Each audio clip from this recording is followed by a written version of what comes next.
Thank you, everyone. Welcome to the regular city council meeting for our May 2nd meeting. Before we begin with our invocation and salute to the flag, I just wanted to mention that last week 2 Jacksonville Beach families were struck by tragedy that were independent from each other but closely related.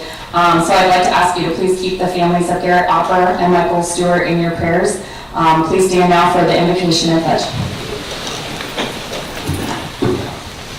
Let us pray. Good and gracious Heavenly Father, we just want to thank you. We want to thank you for this day. We want to thank you for all the blessings you give us. We want to thank you for your Son, Jesus Christ, and his Savior that is provided to us.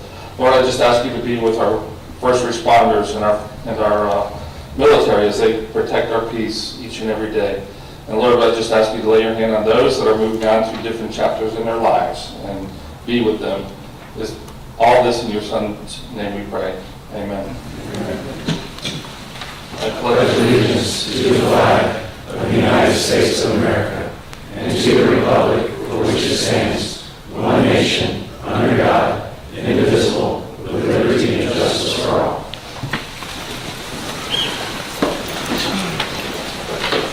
This meeting is called to order. Madam Clerk, roll call, please. Councilmember Dumont. Councilmember Golding. Here. Councilmember Jansen. Here. Councilmember Meza. Here. Councilmember Nichols. Here. Councilmember Stokes. Here. Mayor Hoffman. Here. Approval of minutes, item A, please. I move that we approve the minutes from the regular council meeting held on April 18, 2022. Second. We have a motion and a second. Any questions or comments from council? Seeing none, all in favor, please signify by saying aye. Aye. Any opposed? Motion carries. Item B.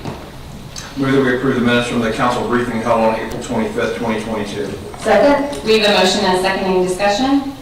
All in favor, please signify by saying aye. Aye. Any opposed? Motion carries. Moving on to announcements, Ms. Golding. Just real quick, I wanted to mention that Commander Mark Evans is retiring after 33 years, but maybe there's more to the crowd here. So anyway, there's quite a crowd here. So just wanted to mention that and thank Commander Evans for his many, many years of service to our community.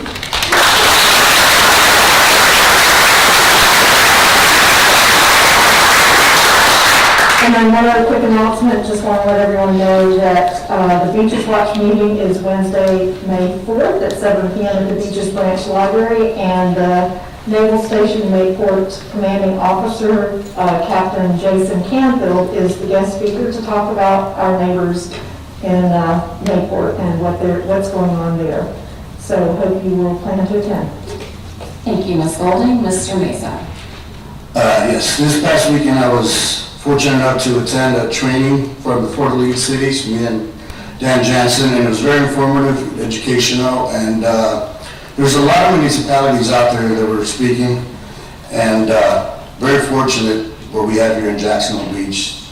Therefore, very grateful. Second, Commander, congratulations on your retirement. Thank you for serving this community. To the new Commander, congratulations, and can't wait to see what's next. Thank you, guys. Thank you, Mr. Stokes. Yes, just want to wish my stepdaughter Virginia a happy 9th birthday. It is today. Very excited, 9 going on 19 it feels like. Anybody with kids will completely understand that one for Anna. If you want to borrow mine anytime, you're welcome to it. And I promised her that we would continue the tradition and not sing. So happy birthday. That is your last and final present for the day. Thank you, Mr. Stokes. I wanted to have a few announcements. One, thank our police department for working with the DEA and Project Opioid through the Jacksonville Chamber of Commerce for Drug Take Back Day. They've previously only had one location in the county, which, as we know, is quite a sizable territory. So they added a location out here at the beach for the first time. This is, I think, a biannual event. And they collected 61 pounds of medications. And if you think about how much a bottle of pills weighs, that's a lot. So it was pretty, I don't know if is that alarming or impressive, but no matter what, it's 61 pounds of medication that are out of people's medicine cabinets and potentially could be abused. So I'm glad that we participated in that. Thank you for all involved. May 1st started sea turtle nesting season. So don't forget, clean, dark, flat. You can kick over the sandcastles, please do so if you see them. Wait till the kids are done playing with them though, if they're not in the hallway. Also, we have the police memorial ceremony Wednesday at 9 a.m. That's open to the public, so anyone is welcome to attend. And the Goonies are on deck. 8 o'clock on Friday, our midnight movie is the Goonies. I will be there in all of my 80s kid glory, so please come out and enjoy the Moonlight Movies, and thank you to Parks and Rec for putting that on after a really busy couple of weeks with the opening of the new park and the parade and everything else that's going on. So we're excited to have, hopefully that'll be a nice chill event for you guys to enjoy. Any other announcements? Okay, moving on to item A. Let's see, I'm not there yet on my...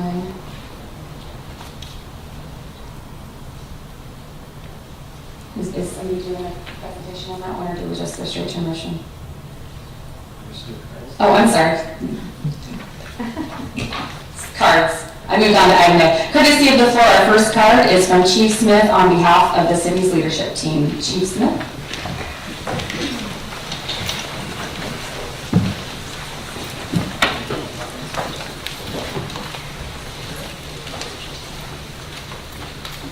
Gene Paul Smith, longtime resident, address exempt Florida state statutes. Good evening, Council and Mayor. We, as the leadership for the City of Jacksonville Beach, are a strong group of professionals, diligently striving to honor our newly adopted mission statement. Responsive government focused on safety, service, and sustainability. We support each other, problem solve together, take care of our employees, and take pride in the results from this organization. This team is committed to ensuring that Jacksonville Beach is a great place to live and work. To summarize, in the past 3.5 years, this organization has had 8 leadership team transitions, created the city's first ever employee core value system, facilitated a series of 9 community conversations resulting in the city's first ever vision statement, mission statement, strategic plan, all adopted by this council, all the while navigating a global pandemic.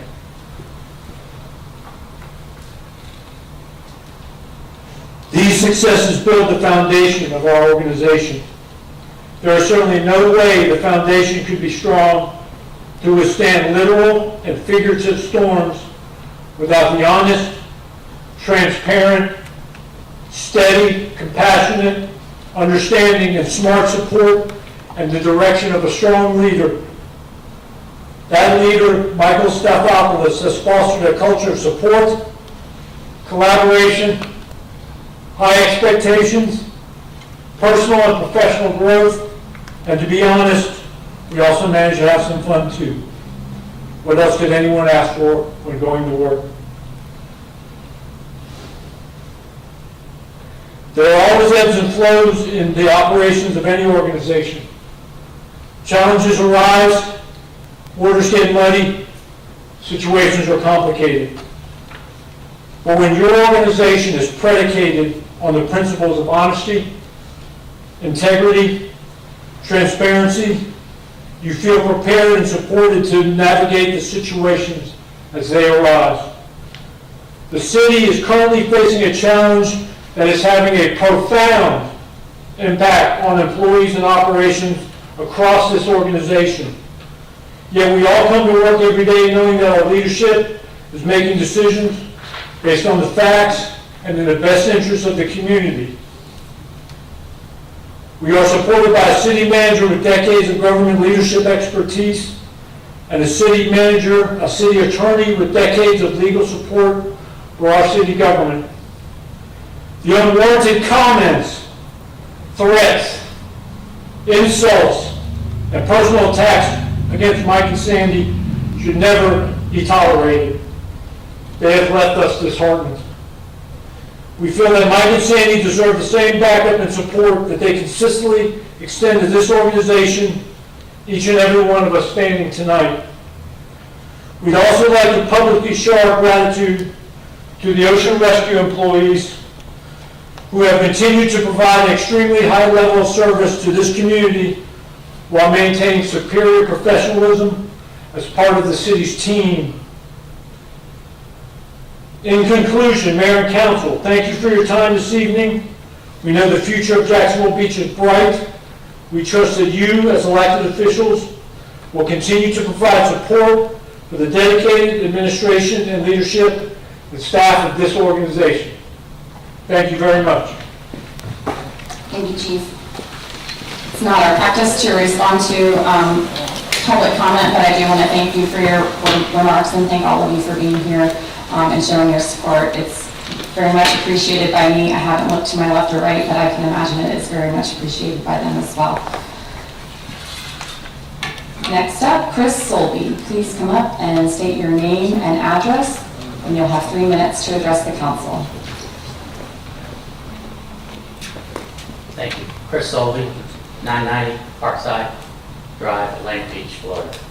I come here before you to raise my concerns, and how fitting just hearing that speech about addressing the council and not understanding why there is still this ongoing issue between the city of Jax Beach and Volunteer Lifesaving Corps.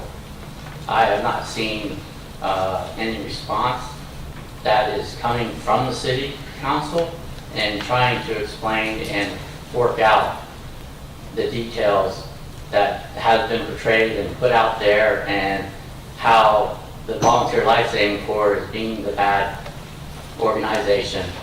The Department of Labor, yes, addressed an issue that was ongoing. Both parties admit the wrongdoing. It did not tell either party to dissolve that relationship. It did not tell the city council to kick the lifeguards out of their lifeguard station. And I still just am mind boggled how the two organizations have not been able to get back to a table and work and coexist like they have for over 100 years now. That's basically all I want to express my concerns, and hope that you guys will reopen negotiations and you can work through this again. Thank you. Thank you, Mr. Salvi. Damian Harris.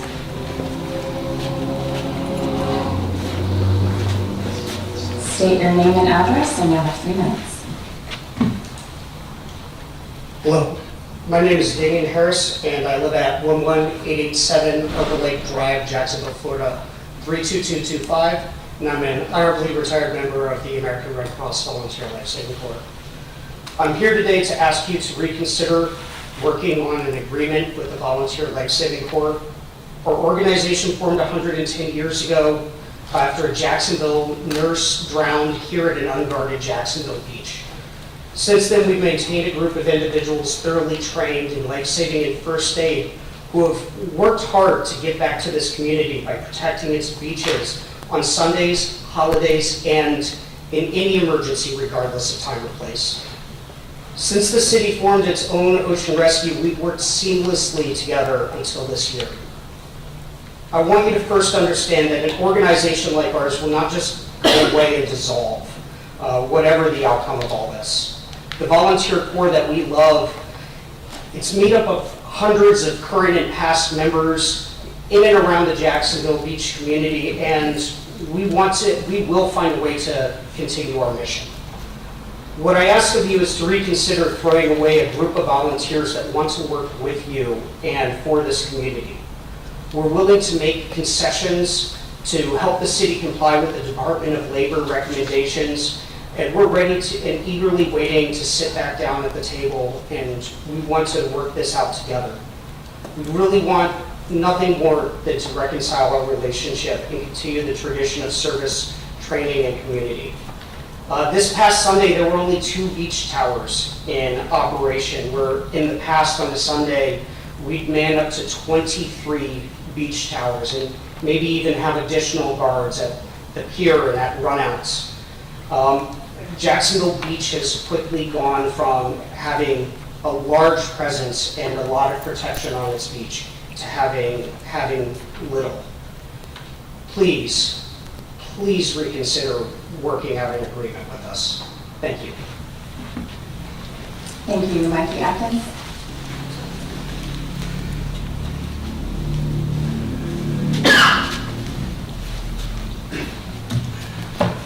My name is Mikey Atkins. I live at 1805 Parking Circle West. Last couple times I was here, kind of just speaking from the heart, wrote some stuff down, keep myself on track this time, so forgive me if I don't make as much eye contact this time, but I kind of want to make sure I hit all my points. So the last few times we've been on here together is after we got some really bad news, and a lot of us speaking with a lot of emotion and a lot of passion. While it's good to be passionate, I don't necessarily expect the city to be too concerned about passion. What I do expect y'all to care about is what's best for the city.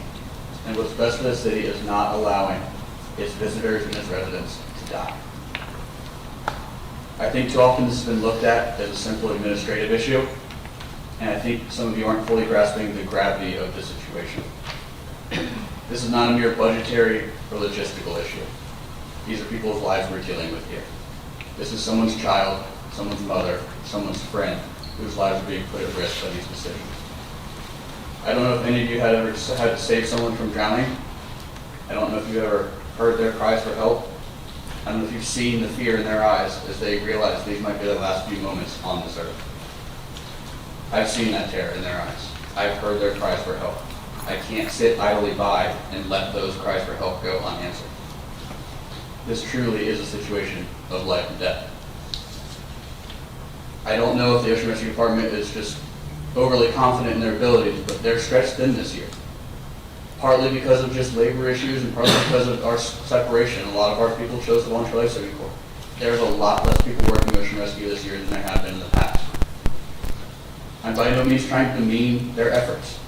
They all were Volunteer Life Saving Corps members at one point in time too. They're all my brothers and sisters still. But I'm just trying to put this into perspective. The few that are going to be working are going to be worked like dogs. Wouldn't it make sense to give those employees at least one day off a week? We're willing to lift that weight off of their shoulders. Our guards are trained and certified to the same standard as yours. Our guards are willing and able to put as many, maybe even more towers out than Ocean Rescue does on a Saturday. We try to compare Saturday to Sunday as two busiest days.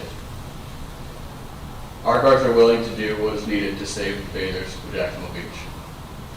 I just need to know that you guys are willing to do it too. This really is a serious issue. They're very competent. I'm not trying to say they're not, but they're stretched thin and we're willing to help.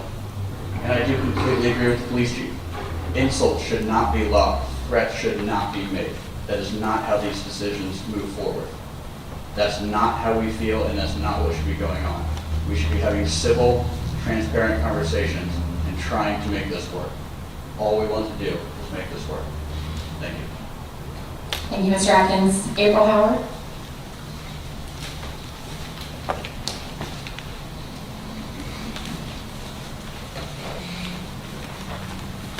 And state your name and address. You have 3 minutes. My name is April Howard. I live at 29 San Pablo Circle South. A little bit change of topic.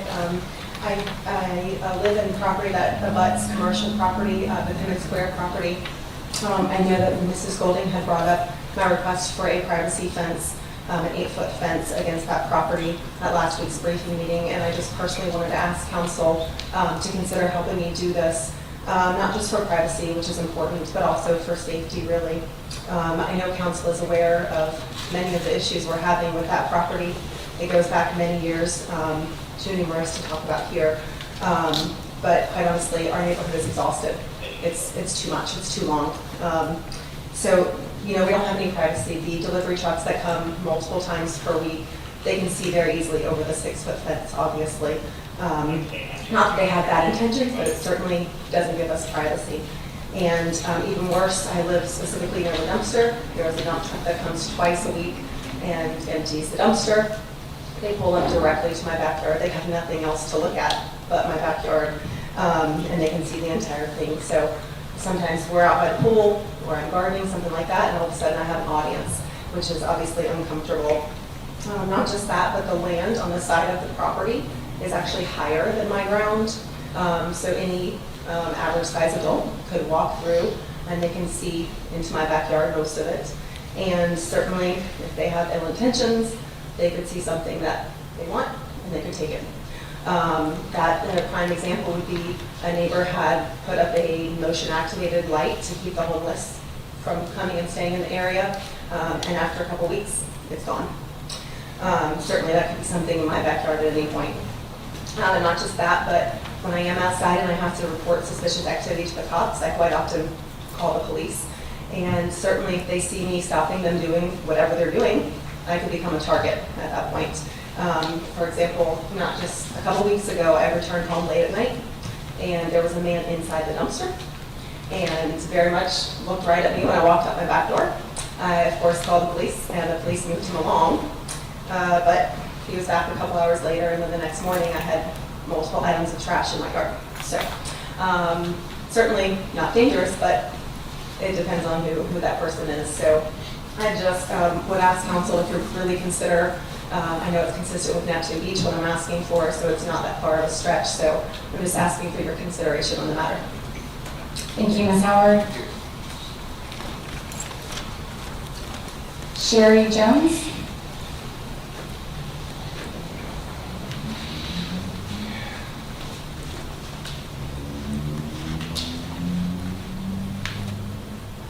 I'm Sherry Jones, 27 San Pablo Circle South. I'm here to speak in April's favor of getting the 8-foot fence. I live right beside her, and when I step out of my deck, out of my house, I can see the dumpster, I can see the dump truck, I can see everything, and they can see me as well. 8 foot would kind of block that. I'm just asking, along with her and the other 4 people that butt up against that shopping center, which is, like she said, another story, another time. There's always problems there. And now there's an escape place that decides to have parties every weekend. So there's just multiple things that are constantly going on and things coming over the fence. So I hope that they can approve her 8-foot fence. Thank you. Thank you very much. That concludes our speaker cards. Now we'll get on to the, oh, you guys don't want to stay for Dennis's this year? Thank you all for coming. Thank you, guys. Have a good evening. Drive safely. We'll give everybody a minute too. I saw that look at it. That was. Thank you, guys.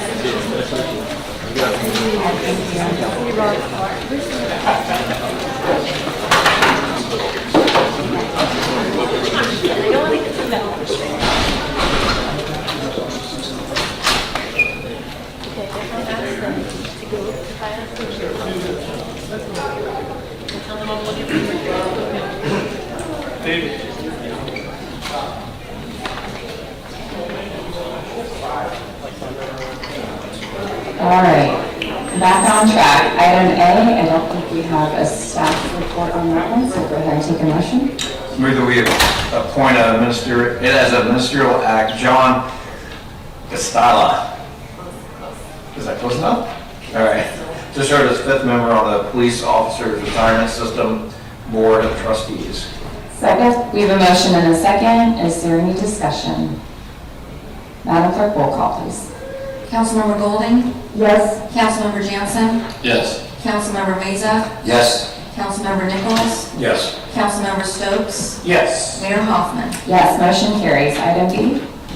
Move that we appoint as a ministerial act Deborah White to serve as 5th member of the Firefighters Retirement System Board of Trustees. Second, we have a motion and a second. Any comments from council? Seeing none, Madam Clerk, roll call. Councilmember Jansen? Yes. Councilmember Meza? Yes. Councilmember Nichols? Yes. Councilmember Stokes? Yes. Councilmember Golding? Yes. Mayor Hoffman? Yes, motion carries. Item C, presentation from Mr. Barron. He's been waiting all day for it. I have. I had such an audience, and they all left. All right, so what you have before you is to approve a bid number 2122-08 for PCP repairs. This is a combination of 4 CIP projects that we've all rolled into one particular project. As you can see on the screen, that piping that we step over on a daily basis was a temporary fix. It's been there long enough that it's rusty and it even has rust marks on the sidewalks. And so this project will actually bring all of that piping up overhead as part of the project. This is also a combination of a couple other projects. That stairway will be made new and safe to be able to get back up up on top of the digesters to do repair work. There'll also be a couple of valves added to it, to the system. We currently have, in an emergency scenario, we have 4 computer-controlled automatic valves that shut off the influent that comes in to go into each one of those tanks. And if any of those valves fail, we have no way to stop them from filling.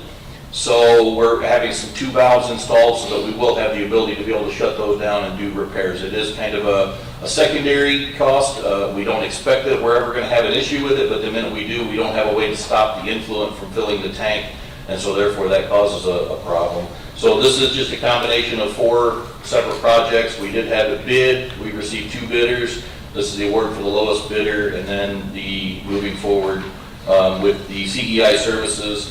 And the majority of the funding for this, as you saw on page 2 of the memo, is ARPA eligible. So you'll be in discussion of that funding as we get closer to that memo. Thank you. A motion? I move that we award bid number 2122-08 PCP digester tank air piping and stairway modification to PBM Contractors, Inc. in the amount not to exceed $1,229,206 and a construction administration services agreement to Four Waters Engineering, Inc. in the amount not to exceed $29,492. Second. We have a motion and a second. Mr. Musa. Just a question, Dennis. On the piping, all the piping that's around, you said all that is going to be replaced? Just what you're actually looking at are the rusty pipes that are there. Those were temporarily put in place. Originally, that piping was buried underground, and the only thing it carries is air to be able to feed the digesters air, which is what they need to keep the organisms alive. And as it's failed underground, the temporary fix was to put it above ground. That's how this project kind of got started and put into the CIP. Was we had an issue, they temporarily fixed it. Now we need a permanent fix. Since this time, if you look down at the far end, you can see some new pipe.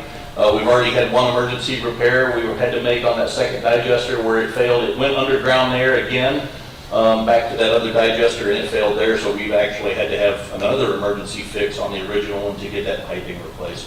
And some of the cost is a little high, but the cost of stainless steel is through the roof right now. And so this will accommodate all of that piping overhead, so we'll actually be able to walk on the sidewalks without being worried about stepping over all those pipes to move around. You see where all the cones are at.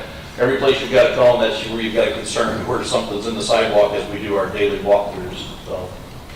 Okay, thank you. Mr. Nichols? Well, I think you just answered my question about moving it, raising it to allow the sidewalk to be activated without a hazard, so. Right. It actually comes out of the blower building at a head height, and then it drops down and goes underground. Now we've piped it to be at ground level because that was the easiest to do as a temporary repair. Right. But they've got it actually to be like on a 7-foot carriage to go about, and then all the places where it ties in on all the tanks is all at that same height, so it keeps it all above ground. Okay, thank you. Way better. Mr. Stokes?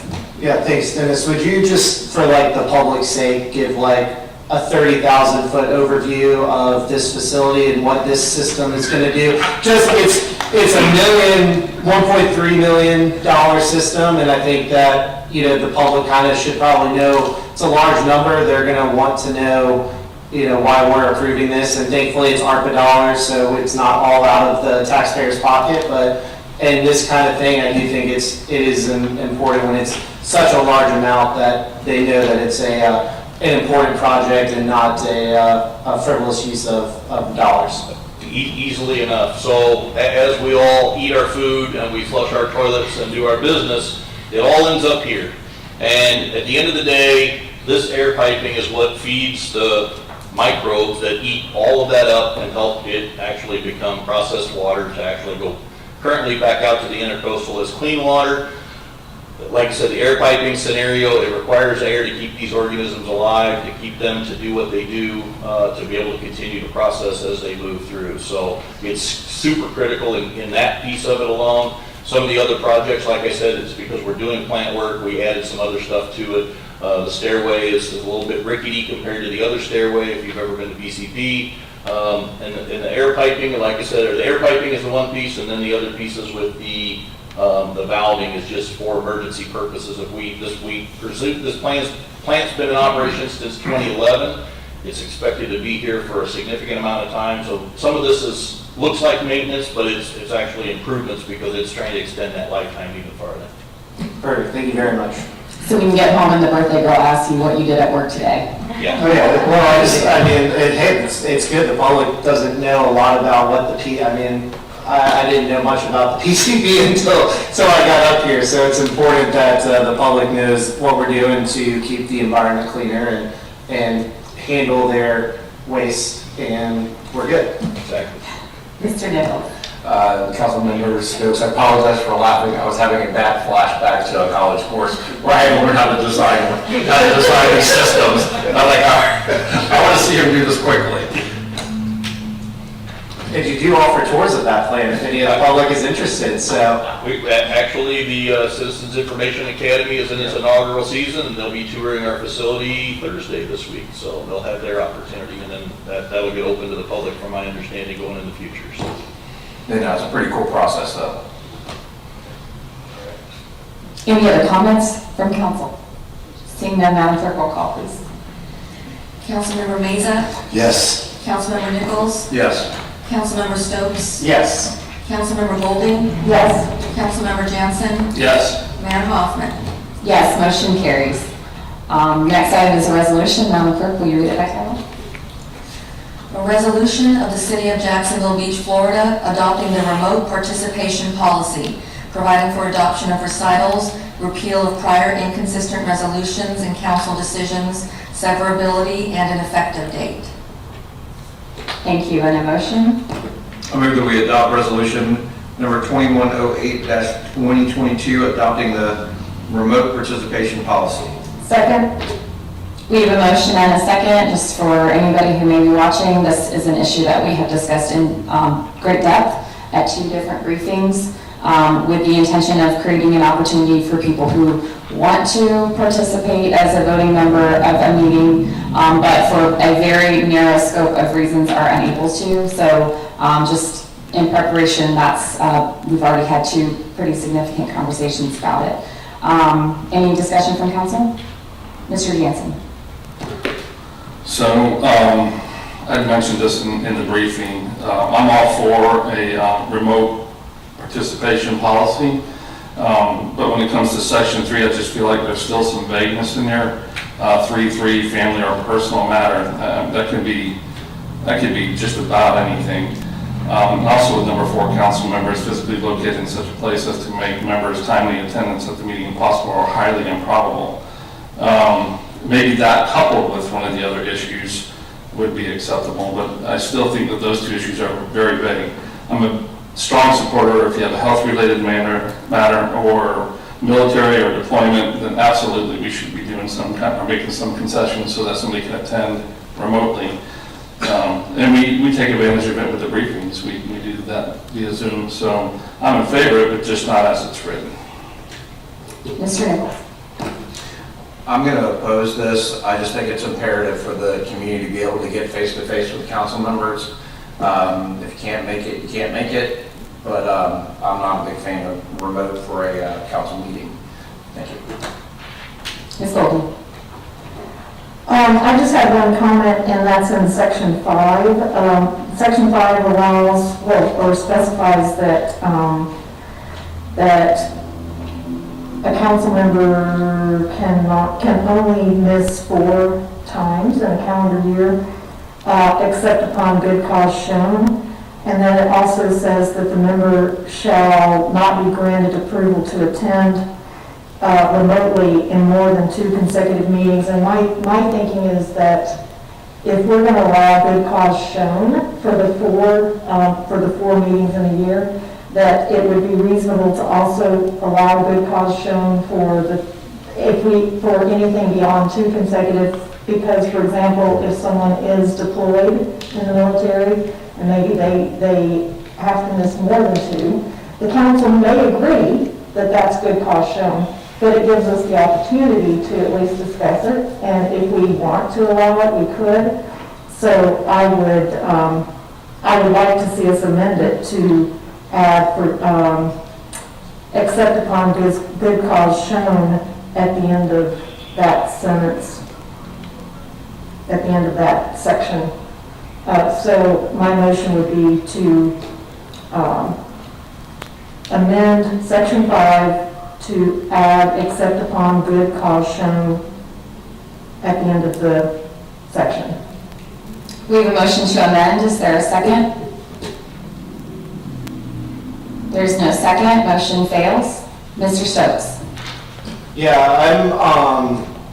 I'm hesitant towards this. I look at what's going on right now in DC with the vote by proxy still going on. It was put in a measure during COVID, and it's still happening. And I can understand a lot of the points, but I think you've got to be present to vote and be present. That's my biggest concern, is not being present to vote. I think that it's important to be present, and voting matters. I think if you miss a meeting and need to, dial in and listen in and discuss. But I think when we talked about that got a little gray area between discussion and voting and participation, and how that could all be construed. So I am hesitant. I agree with the cause to get people more involvement from the council.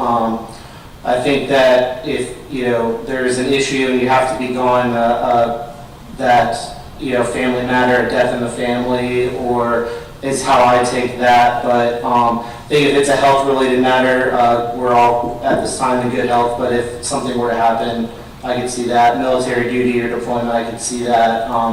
But I get really nervous about allowing voting outside of the dais by members. I see what's going on. Like I said, I see what's going on in the vote by proxy, and it's still going on 2 years later, and it just makes me nervous on what we're allowing to do. Thanks. Thank you, Mr. Stokes. I personally support this item in the respect that it is very limited in scope and has a lot of kind of controls on it. It's not something that we had before, and there's nothing precluding someone from participating virtually at this time, so I think it is important to put something into place. But again, it's got enough controls on it that I don't think it's something that really could be abused, and if there is such abuse, I think we should revisit it as a council. So I know that all of us plan our vacations around meetings, and we're looking for that window of, an opportunity to get out of town and things like that, and still participate to our fullest. And I know that this council is not necessarily demonstrative of every future council, but I think that we can and should trust each other to use good judgment, and that when we legitimately have something that is taking us out of being able to participate in person, that we should have at least the opportunity to participate virtually. In particular, having gone through and still going through a global pandemic, if you have a health issue that prevents you from being in a crowd, that shouldn't prevent you from participating as a voting member to a body that you were duly elected to. Mr. Mesa. I do believe we need something on the books. I'm pro number 1, number 2. Number 3 is a little vague. Number 4, I'm not really too thrilled with it. Like you mentioned earlier, we do plan our vacations around our council meetings. I know I do. I've been out of town where we've had the briefings, and I've been on the briefings, been out of town. The family or personal matter, just a little vague. What kind of personal matter? Is it breakup? I don't know. I just think that's too vague, but I do believe we need something in the books. So I'm 75% in favor of this. Mr. Nichols. I'd like to make a motion to remove numbers 3 and 4 under section 3. You are making a motion to amend. Yes. Is there a second? Second. We have a motion and a second to remove item 3 and 4 under section 3. Any discussion on that amendment? Mr. Nichols, is your light on for this amendment? Mr. Jansen? As number 3 is written, I think that death in the family is good cause, although I don't know that I want to attend a city council meeting being faced with some tragedy in the family. But if we spell it out to say specifically that, then I would be okay with bringing 3 back in. Ms. Golden? I was just going to mention that I support leaving 3 in, but with maybe some clarification or something with the wording that makes it a little bit clearer. But as Mr. Jansen said, yes, if there's a death in the family, I think that, and you have to go out of town, that may not necessarily mean that you can't participate because, you can prepare and everything, but you just may not be able to physically be here to vote. So I would support leaving number 3 in with some type of clarity added to it. Mr. Stokes? Yeah, I'd just like to have the city attorney chime in as she wrote the document and what some potential options could be, because I also, well, I guess I can't bring it up because we're talking about the motion, but on 3 and 4, but there's also an issue with 1 that I see. So anyway, just get the city attorney's opinion on how to draft the language to be more specific, but not overly specific to get us in a bind, where if you just put death in the family, then there could be other family matters, I would think, that might be included. So anyway. Yes, please. So, members of council, the wording for number 3 is, I think you should look at it in conjunction with how we worded number 1. There's a place where the specificity will be probably too restrictive because there's no way for us to know in advance how that particular provision will be utilized. So we can have behind the word matter, such as, or for example, but it won't be fully contained by just that reference to an example. At some point, as the mayor has indicated, if there is evidence of abuse, the appropriate thing would be to come back at that time and then try to either further restrict that language or to delete that particular provision. With respect to the concerns that have been expressed on number 4, we discussed this in part in one of our briefings, but the example that was given at that time was if a member is en route to this building and perhaps got stuck on a bridge behind traffic and it would be hours before they could make it here, that would be one of those instances where they're physically located in such a place that their appearance here would be improbable by the start of the meeting. Someone at that time mentioned being caught in an airport. That too can work, but that was what that language was designed to cover. I'd just like to respectfully remind everyone that Florida law permits a member to attend and vote remotely without this policy being in place. The policy really limits the rights that a member now has under Florida law. So I think we can keep that in mind and move forward with an amendment process if folks are thinking that there's an abuse in the future, or that perhaps the language could be better refined, maybe after some usage. Thank you. Thank you, Mr. Robinson. Mr. Mesa?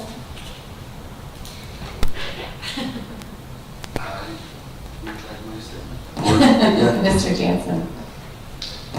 Just quickly, I want to say that I support, Ms. Mayor, I support your position on it, that I think this council and yourself are not one to take advantage of a policy. My bigger concern is, this is on in perpetuity. But I think the city attorney made a good point that if it starts getting abused somewhere down the line, I don't think it would be by any of us. I think we work rather nicely. But we could amend it then, so that's under consideration. Thank you. I don't see any other lights, so we'll vote on the amendment, which is, if you vote yes, is to remove item 3 and 4 under section 3. If you vote no, it's to keep it as is, and then we'll vote on the full item. Madam Clerk, roll call. Councilmember Nichols? Yes. Councilmember Stokes? No. Councilmember Golding? No. Councilmember Jansen? Yes. Councilmember Meza? No. Councilmember Mayor Hoffman?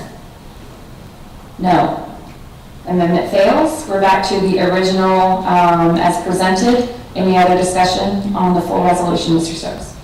Yeah, and this might be a city attorney question, but when we talk about 3 and we talk about death in the family, and then we talk about 1, a health-related matter, my concern starts with clouded judgment, and not, no member of this body is going to be there, and like we've talked about, looking ahead to the future, health-related matter, medication. I think, if that was the case, none of us would choose to be up on this body under severe medication, but it could be abused in the future. And then family or personal matter, I think I could be, draw a conclusion of a death in the family leading to clouded judgment, depending on relation. So I know, like the city attorney, you just said that, Florida law says we can vote, but I get concerned about, if we're on this body, somebody's going to tell if we've been pounding a few back. But if, say somebody is up here and has a drinking problem, then they could possibly use this to, vote in a state that is a mind-altered state, and that's a concern for mine. Mr. Nichols? For the city attorney, back to your example of getting stuck in a traffic jam. If somebody is driving on a mobile device in council and there is an accident, that person is involved in an accident, does that open up the city to liability because the person is on a city meeting? And I mean, there's a lot of accidents that surround traffic jams and other instances, but I would be very hesitant about being on a council meeting while driving a vehicle or operating a vehicle. I think when that example was originally offered, the visualization was that you were literally stuck and you could not move your vehicle, rather than moving and trying to talk on a mobile device at the same time. But let's just say, for the sake of argument, someone had that particular opportunity, whether it was advised or not advised, any liability is unlikely to flow to the city for them operating under those conditions. Thank you. Any other comments or questions on the resolution as presented? Madam Clerk, roll call. Councilmember Stokes? Yes. Councilmember Golding? Yes. Councilmember Jansen? No. Councilmember Meza? Yes. Councilmember Nichols? No. Mayor Hoffman? Yes, motion carries. I think that's the last item of business. It is? Yes, okay. It's a short one tonight, guys. Thank you. This meeting is adjourned.